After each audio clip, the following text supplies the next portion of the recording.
रोज़ जब हम सुबह ऑफिस आते हैं तो या सुबह सुबह अपने घर में अपने गैजेट्स को, मोबाइल फ़ोन को, लैपटॉप को चार्ज करते हैं या फिर अपने हाथों में चार्जर उठ के फिर रहे होते हैं कि ऑफिस में हो सकता है कि बैटरी कम हो जाए और हमें इसको दोबारा चार्ज करना पड़ जाए। घर में सब लोगों का भी झगड़ा होता है कि चार्जर किसने कहाँ रखा है, कब इस वक्त किसके मोबाइल में लगा हुआ है और चार्जर की तार कितनी छोटी है और हम उस बोर्ड के साथ बंधे बंधे होते हैं। इस सब से आज़ादी अब मुमकिन हो गई है।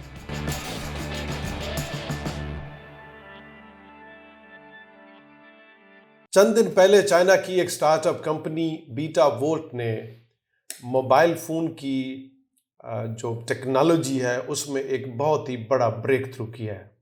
इन्होंने एक ऐसी बैटरी बना ली है जो लाइफ टाइम तक आपको दोबारा उसको चार्ज करने की ज़रूरत नहीं पड़ेगी। ये बीटा वोल्ट एक radio active battery nuclear technology पे बनाने में कामयाब हुई है और इसकी तफसील मैं आपसे शेयर करता हूँ, लेकिन उससे पहले हम इस पूरी जर्नी को थोड़ा सा रिव्यू करते हैं। हमारे पिछले वीडियो में राब्तों का सफ़र, जब हमने कम्युनिकेशंस की कंप्लीट जर्नी जो टाइम लाइन डिस्कस किया था कि इंसान ने कैसे स्मोक सिग्नल से राब्तों का आगाज़ किया था और अल्टीमेटली वो सारा सफ़र हमने उस वीडियो में बयान किया जिसकी लिंक डिस्क्रिप्शन में मौजूद है। और जो टेलीफोन तक, जो ग्राहम बेल ने टेलीफोन इजाद किया, वहाँ तक की बात हमने की और ये कमिटमेंट की थी कि उसके बाद की जो टेक्नोलॉजी है उसको हम आने वाले वीडियोस में डिस्कस करेंगे। अगरचे आने वाली जो टेक्नोलॉजीज़ हैं उनके बारे में भी तफसील से बात किसी और वीडियो में होगी, क्योंकि आज हमारी खबर, जो आज हमारा फोकस है वो इस नई टेक्नोलॉजी के मुतालिक है, यहाँ तक हम कैसे पहुँचे। याद रखिए कि 1973 3 अप्रैल 1973 में पहली बार मार्टिन कूपर ने मोबाइल फ़ोन से पहली कॉल की थी। मार्टिन कूपर मोटोरोला कंपनी में काम करते थे। जब से ग्राहम बेल ने टेलीफोन इजाद कर लिया था तो उसके बाद से बेल लैब्स और मोटोरोला के बीच में एक कंपटीशन मुसलसल रहा कि कौन पहले सेलुलर फ़ोन बनाएगा, यानी बग़ैर तार के, बग़ैर किसी इस तरह के कनेक्शन के हम बात करने में कामयाब होंगे। और अल्टीमेटली मोटोरोला ने पहला मोबाइल फ़ोन बना लिया और मार्टिन कूपर, जो आज तकरीबन 94 ईयर्स के हो चुके हैं, उन्होंने पहला मोबाइल फ़ोन से पहली कॉल की थी। ज़ाहिर है उस ज़माने में जो टेक्नोलॉजी थी उसके हिसाब से उस मोबाइल का साइज़ और उसका वज़न तकरीबन एक ईंट के बराबर या 2 किलोग्राम का वज़न उसका था। उस मोबाइल की जो सबसे ज़्यादा जो साइज़ की वजह थी उसकी बैटरी थी, और वो बैटरी भी ऐसे थे कि जिनको 10 घंटे चार्ज करने के बाद तकरीबन 35-40 मिनट तक गुफ्तगू मुमकिन थी, और गुफ्तगू के अलावा उस मोबाइल का कोई और मसरफ़ भी नहीं था। आज का जो मोबाइल है वो कीमत में भी सस्ता, साइज़ में भी छोटा हो गया, और दूसरी जो सबसे बड़ी चीज़ जो उस ज़माने में नहीं थी कि नेटवर्क कवरेज बहुत बढ़ गया। मोबाइल छोटे से छोटा होता गया और नेटवर्क मज़ीद वसी से वसी होते गए। वो मोबाइल या टेलीफोन जो सिर्फ फ़ोन कॉल करने के लिए, बातचीत करने के लिए, आज हम और आपकी ज़िंदगी का एक बहुत अहम जुज़्व है। जब आप मोबाइल फ़ोन ख़रीदने जाते हैं तो आपके माइंड में 3-4 चीज़ें होती हैं कि इसकी प्राइस कितनी है, इसके कैमरा की क्या क्वालिटी है, कितने पिक्सल्स का कैमरा है, इसके अलावा इसकी मेमोरी, इसका रैम यानी उसकी स्पीड कैसी है, और उसकी बैटरी टाइमिंग कैसी है। बैटरी के लिए जो इन्फॉर्मेशन मोबाइल की स्पेसिफिकेशन पे होती है, लाइक 5000 mAh, 3000 mAh लिखा होता है, और ये जो mAh है ये milli ampere hour. 5000 milli ampere hour का मतलब है कि 5 एम्पियर 1 घंटा, यानी अगर 5 एम्पियर की करंट तरसील करनी हो तो वो 1 घंटे तक कर सकता है।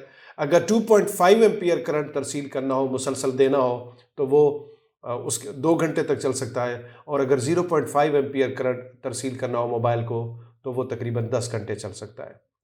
तो मोबाइल की जो बैटरी है ये रिचार्जेबल है। बैटरी सबसे पहले जो ड्राई बैटरीज के कंसेप्ट आए, जो हमने पुराने ज़माने के रेडियोज़ में देखे, या आज भी आपके रिमोट कंट्रोल में टीवी और एसी के रिमोट में आप AAA AA सेल डाल देते हैं, वो नॉन रिचार्जेबल सेल है। वो भी केमिकल एनर्जी को कन्वर्ट करते हैं इलेक्ट्रॉनिक एनर्जी में, और ये भी जो मोबाइल फ़ोन में है ये भी केमिकल एनर्जी में को कन्वर्ट करते हैं इलेक्ट्रिकल एनर्जी में, क्योंकि कोई भी इलेक्ट्रॉनिक डिवाइसेस अगर आपने यूज़ करने हैं तो उनको बहरहाल पावर, इलेक्ट्रिक करंट किसी न किसी सूरत में चाहिए। जो पोर्टेबल चीज़ें होती हैं उसके लिए फिर ये बैटरी का कंसेप्ट बना।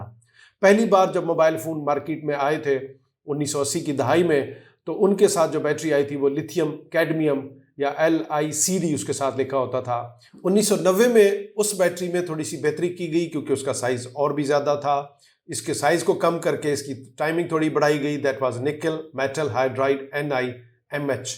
और उसके बाद जो अब हम यूज़ करते हैं वो लिथियम आयन बैटरी कहलाती है, जो हमारे मोबाइल फ़ोन में है। ये भी ड्राई बैटरी है, बट दीज आर रिचार्जेबल, इनको आप रिचार्ज कर सकते हैं। और एक बैटरी को आमतौर पे अपनी लाइफ टाइम में 500 से लेकर 2500 टाइम्स रिचार्ज किया जा सकता है, यानी 2 से 3 साल तक एक बैटरी की लाइफ होती है। लेकिन इस लाइफ को थोड़ा सा आप बेहतर भी कर सकते हैं अगर आप इसका अच्छा इस्तेमाल, यानी कि आपने फुल बैटरी चार्ज करने के बाद इसको ड्रेन करें और फिर चार्ज करें, बजाय कि हम ओवर चार्जिंग करें, उससे भी बैटरी की लाइफ पे फ़र्क पड़ता है। लेकिन ये जो टेक्निक है लिथियम आयन बैटरी आजकल की, आपका सारा दिन आप मोबाइल यूज़ करते हैं और ये आपको सपोर्ट करती है, और उस बैटरी में इतनी पावर होती है, आप उस केमिकल एनर्जी को जो स्टोर किया गया है उसको इलेक्ट्रिकल एनर्जी में कन्वर्ट कर देते हैं, और फिर वो मोबाइल को पावर सप्लाई करता रहता है। अभी रिसेंटली एक लिथियम पॉली आयन बैटरी का कंसेप्ट भी आया, लेकिन दैट इज़ वेरी रेयर, अभी कॉमन नहीं हुआ, और उस पर भी काम हो रहा है। सो अब बात करते हैं जो हमने स्टार्ट में बात की थी बीटा वोल्ट की, स्टार्टअप की, कि ऐसी बैटरी जो कि लाइफ टाइम चलेगी। इस पर कुछ अरसे से काम हो रहा था, इसको हम एटॉमिक बैटरी भी कह सकते हैं। एटॉमिक पावर से आप सब लोग वाकिफ़ हैं, एटॉमिक या न्यूक्लियर एनर्जी, हम बिजली पैदा करने का एक रिसोर्स हमारा न्यूक्लियर पावर प्लांट्स है। फ़र्क यह है कि जो एटॉमिक बम और न्यूक्लियर पावर प्लांट है, इनमें चेन रिएक्शन का फ़र्क है। एटॉमिक बम जब बनाते हैं तो उसमें एक चेन रिएक्शन कंटिन्यूसली, जिसमें एनर्जी मल्टीप्लाई होती जाती है, लेकिन जब उसको कंट्रोल करके एनर्जी लेते हैं तो न्यूक्लियर पावर प्लांट बनाए जाते हैं, जिनसे इलेक्ट्रिसिटी की पैदावार भी होती है। इसको मुख्तसर सूरत में बनाने पे काम हो रहा था, क्योंकि हमें बहुत सारे ऐसे जगहों पे एनर्जी या बैटरी या पावर चाहिए जहाँ पे हम बार बार रिचार्ज नहीं कर सकते। मसलन स्पेस में बहुत सारे ऐसे डिवाइसेस भेजे जाते हैं, दूसरे सियारों पे डिवाइसेस भेजे जाते हैं, उनके साथ इस तरह की बैटरी जिसको बार बार रिचार्ज ना करना पड़े, इससे पहले भी भेजे जाते रहे, क्योंकि वहाँ पे न्यूक्लियर टेक्नोलॉजी से इतने ज़्यादा हमें ख़तरात नहीं थे।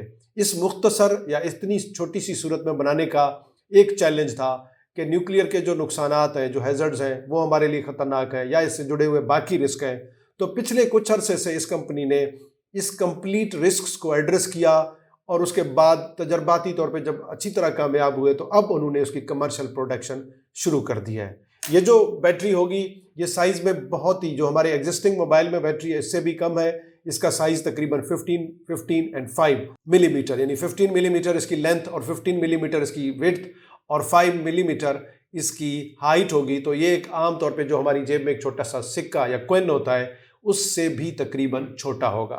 लेकिन इसके अंदर जो एनर्जी बनेगी, जो सोर्स यूज़ कर रहे हैं, निकल 63 को रेडियो एक्टिव सोर्स के तौर पे यूटिलाइज़ किया जाएगा, तो वो उस सोर्स के अंदर इतनी एनर्जी होगी, वो 50 साल से कम अज़ कम ज़्यादा अरसा, 50 साल से ज़ायद अरसे तक मुसलसल इतनी पावर देगी कि उस मोबाइल को आपको दोबारा रिचार्ज करना नहीं पड़ेगा। ये मोबाइल के अलावा और जगहों पे, जैसे ह्यूमन बॉडी के अंदर सम टाइम हमें मेडिकल चीज़ें इंसर्ट करनी होती हैं, पेस मेकर्स इंसर्ट करने होते हैं, उनको भी पावर देने के भी काम आएगा।